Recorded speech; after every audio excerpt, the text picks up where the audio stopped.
August 2019 top 5 list plus an additional developing case thing going on over on the side here.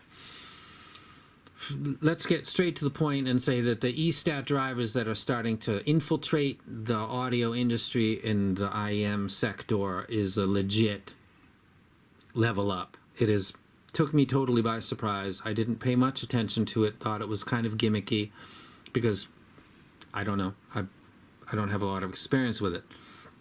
Not a gimmick.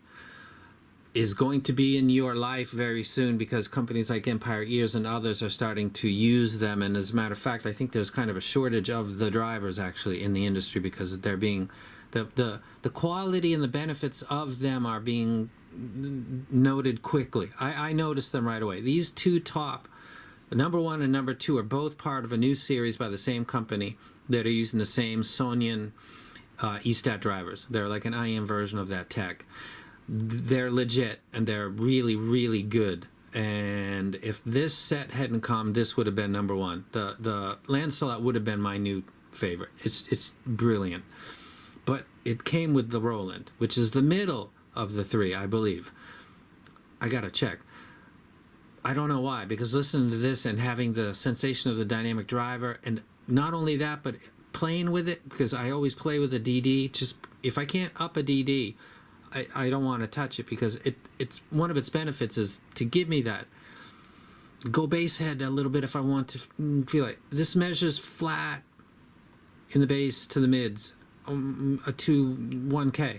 It's pretty much about like this edge of this thing, just a flat line. It's brilliant, brilliant, brilliant. There seems to be a little teeny bump at 30 hertz, the accuracy that I wouldn't know, but it just looks so nice the way that they did it.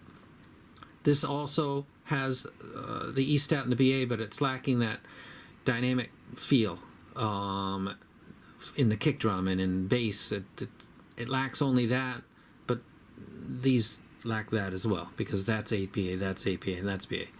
This would be the smoothest playback of all of them.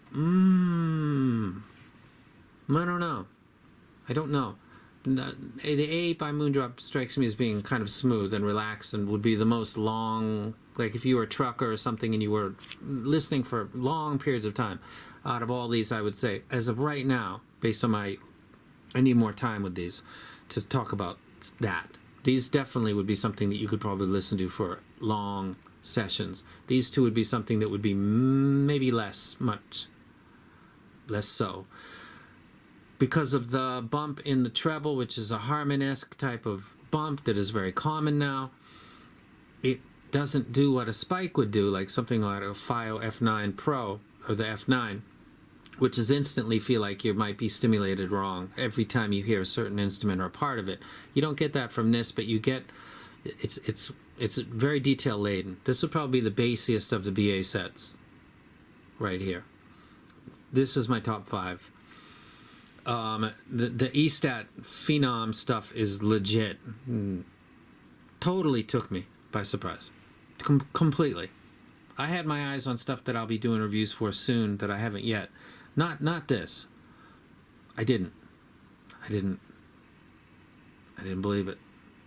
Now what I'm doing is in the process of collecting and re-getting the Tantium Oxygen was a DD that I gave off to my, what is the purpose of this? There's a lot of good stuff that can't fit in a case top 5, so I'll keep doing that.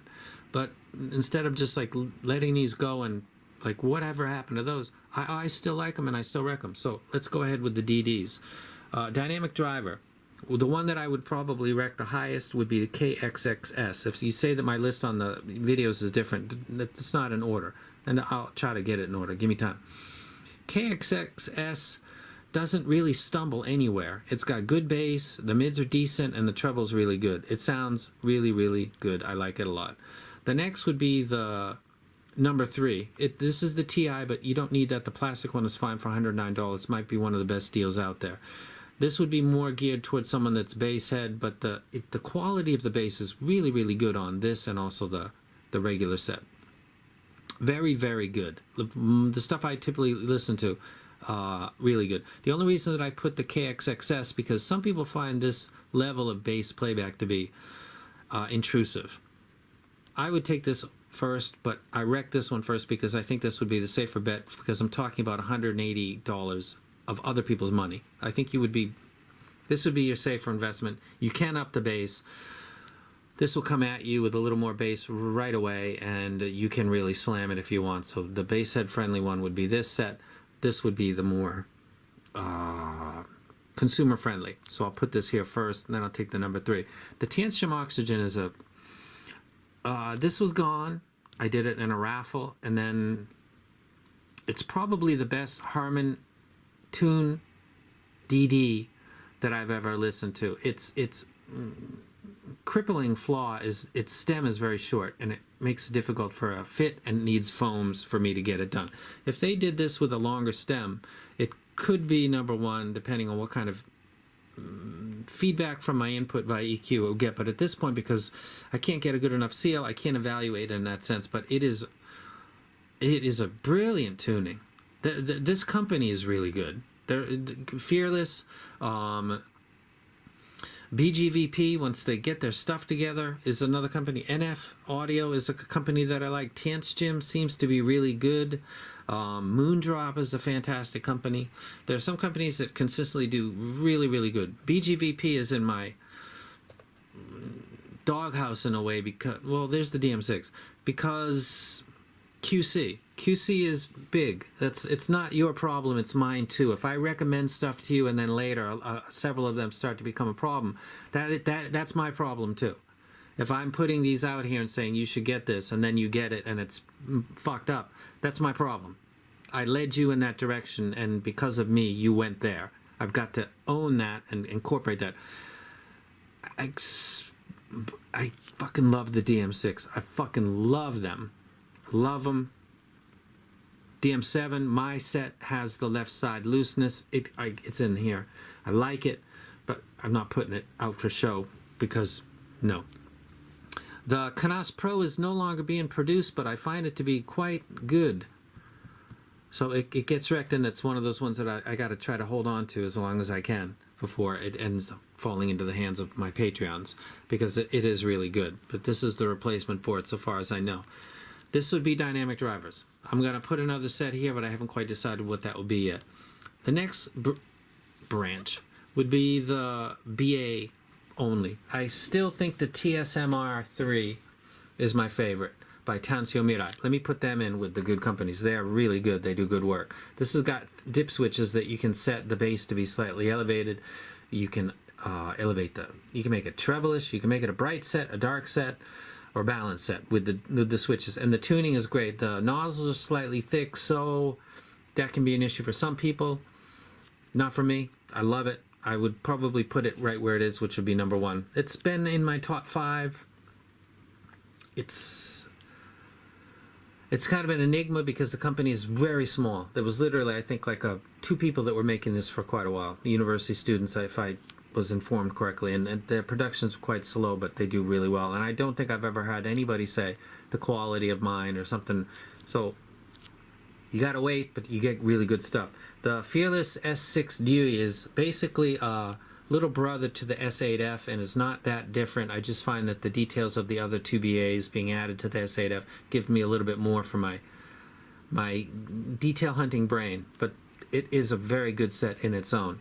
Next set would be the NF Audio 3U. This would be the 3BA version, not the 4 or the 5. I thought that this was like this. They've got bigger, like 4. No, I had the 4 and it's gone to a Patreon. I like this set. The NF3U is really good. This is the Queen Audio QM50, I think it's called. It's got 5 BAs, and then this is the DM6. Just was the set that kind of pulled me in and said, ChiFi can be outstanding. So that would be those. Keep in mind, BGV is having issues with quality, and that's something that can be fixed easily. Can they do it? It looks like they did with the DM7, so I'm cool with that. But until that clearly works out, I'm not going to put it out. Next would be, I guess that's going to be planar, and I don't know of a set that's affordable that's in ear. People keep recommending RHA. I got to tell everybody, the RHA CL1s were so bad for me that I just haven't tried the CO2. I think they were called. They were $600. It was 3 years ago, and I was blown away by how bad they were to me. So I haven't tried the new RHAs, but if I do and I like them, they'll probably end up being in here right there. And then the last is going to be hybrids, which I haven't worked on yet. That was part of the delay to this video because I wanted to do a top 5 and then DDs, balanced armatures. So this would be good IMs, and then break them down by the type of transducers that they're using: a dynamic driver, a balanced armature, a planar, a combo of any one of these, a BA. A dynamic and a BA would go up there. A planar and something E stat or something would go up there. So this is going to be a work in progress, and hopefully it will be. If somebody would say what would be the best bang for your buck, it would probably be KXXS or the Tancio TSMR3. In the top 5 case, it would be probably the Audio Sense, though I would probably rec to hold on to your money and try to get the Roland. So that is the top 5. And let me give you whiplash again. The developing by transducer type list, so that when stuff falls off the top 5, it's not like somebody saying, man, the guy had that in his top 5 2 months ago, and now it's not even, he doesn't even talk about it. I got you, man. I still got him. I sometimes go buy him again because I let him go and then think, no, I need that one. That's a classic. And that's what I did with the Tanstym. So that's what that is. And this would be my top 5. And it's notable because it's the first time that what sits in this case and is called number 1 is actually the one that I would rec to anybody, regardless of what region of the world we're talking about. So that is how many minutes? 11 minutes. That's kind of long. I'm out.